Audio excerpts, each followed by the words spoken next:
Hello and welcome everybody. My name is William Red. I'm a TESOL instructor. Today we'll be talking about taking the TOEIC exam, just general foundational information that can be useful. This video is predominantly for anybody that has to teach about TOEIC or anyone that is preparing to take the TOEIC exam for whatever reason.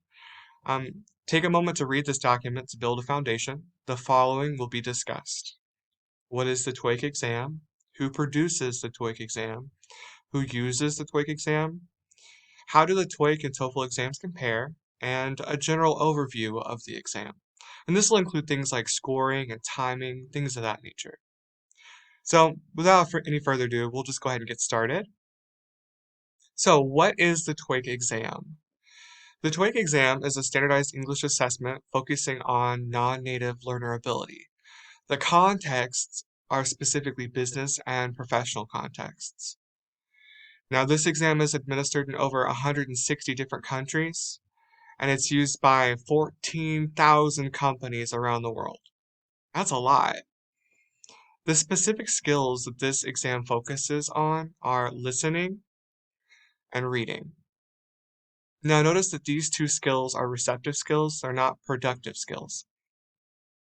This is to say that students aren't really producing anything, they're just listening to recordings or reading materials, specifically authentic conversations and speeches or manuals, reports, advertisements, periodicals, correspondence, and technical articles. I can't speak on behalf of other situations and universities, but here at the University of Lorraine, they have a doulas department, which is English for business purposes. And I can tell you that from personal experience in teaching that they do deal with advertisements, they deal with reports, they also deal with correspondence between, let's say, a buyer and a seller. And so this is kind of perfect in a sense that at the doulas program here, starting soon, students will have to take the TOEIC to validate their certificates. So I jokingly told them it was kind of like Umbridge when she interferes at Hogwarts, but it's not like that. Wink, wink. So just keep in mind that the point of the TOEIC is for business and conversational settings and professional contexts.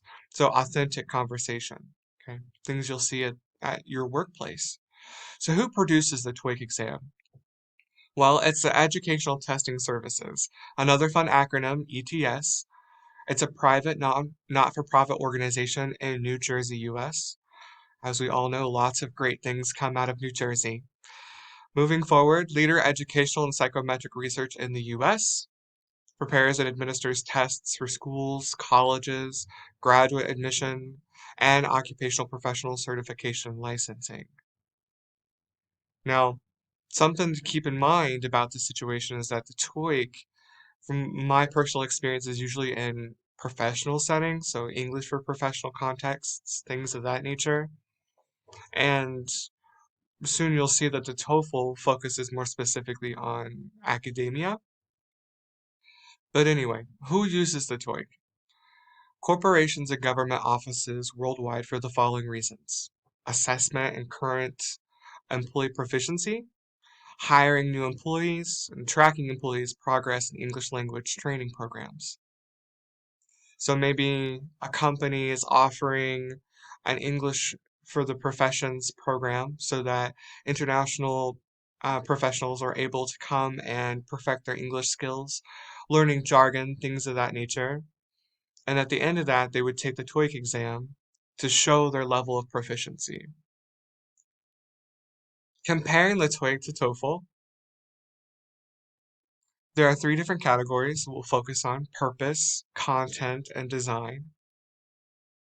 So the purpose of the TOEIC is for everyday English and business contexts, whereas TOEFL, it's English in colleges and universities in the US. It's to identify performance, success in academia. Okay, and this is reflected in the content, right? A TOEIC, you'll see work tasks, providing services, communicating with others, and manufacturing and distributing products. That was a common feature in one of the courses in the doulas program where students were required to read passages, either single or multiple passages dealing with a manufacturer or a distributor labeled as buyer and seller. And then they had to create a business letter or an email in response to either the buyer or seller. And that's kind of what you might see on the TOEIC, along with other types of writings, but those are common things you would see. Whereas in TOEFL, you'll see lectures, texts, and academic documents, because it's designed to see your ability in an academic setting. How successful can and will you be at a university or a college? Design. This is low to high proficiency in the TOEIC, and the reading and listening are the two skills that are focused on. Whereas in the TOEFL, the focus is on intermediate to high proficiency, and it's speaking, reading, writing, listening. So that's productive and receptive skills. What's interesting about the two is that the TOEIC is an exam that is more focused on the proficiency and not so much focused on an end result score, whereas TOEFL it is more about a score, which is a little disappointing because a score should not define, the ability of a student. That's one of the issues that we have with standardized exams. A general overview of the exam, it is a standardized exam. That means that it's multiple choice, 200 questions. It's administered to large numbers of people at the same time. So you might see maybe one or two classmates that you know, whereas the rest of the room could be filled with random people. It's scored from 10 to 990 between the two combined sections, and it's timed at 2.5 hours. Now, the format for the listening test is a little bit different than the format for the reading test. So for the listening test, you'll have 6 photographs, and you'll choose the answer that best describes the photograph. A very similar situation in the reading test. There's question and response for the listening. So for each question, you hear a question or statement with 3 possible responses. Choose the answer that best responds to the question or statement. You might see conversations. You might see talks. So 6 photograph questions, 25 question responses. Conversations, there are 39 questions in total, and talks, there are 30 questions.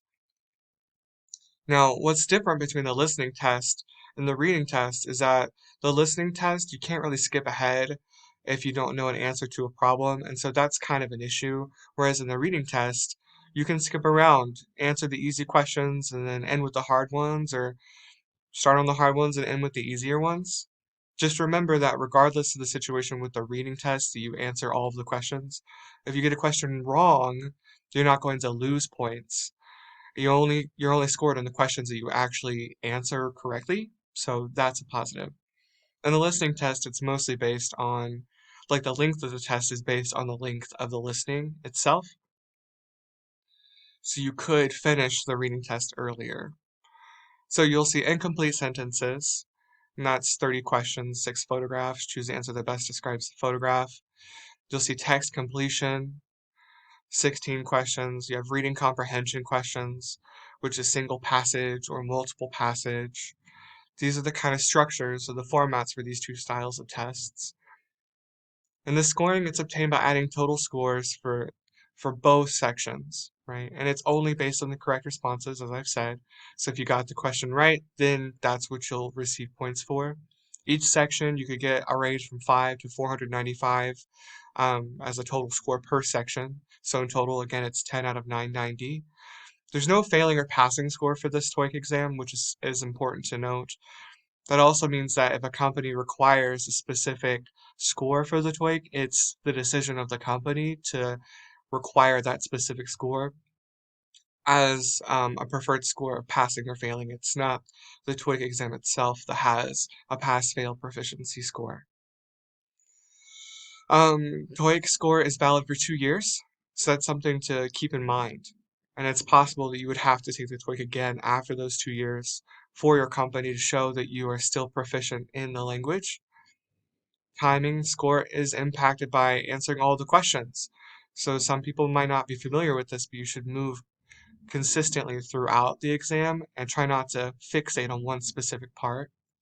And when it comes to proctoring, there should be somebody there to tell you how much time you have per section. It's kind of their job. So overall, this is some general information dealing with taking the TOEIC exam, what to expect, basically all things TOEIC. In the future, I'll be talking about the different types of questions that you'll see on the reading comprehension sections, breaking down the three different types that you'll see, and I'll be talking about the manuals, the pros and cons for non-native speakers, and some things that I notice as a native speaker and as an educator that I think kind of makes these manuals fall short when it comes to non-native perspectives. So again, thank you so much for taking the time to watch this video, and I hope you guys enjoy the rest of your day.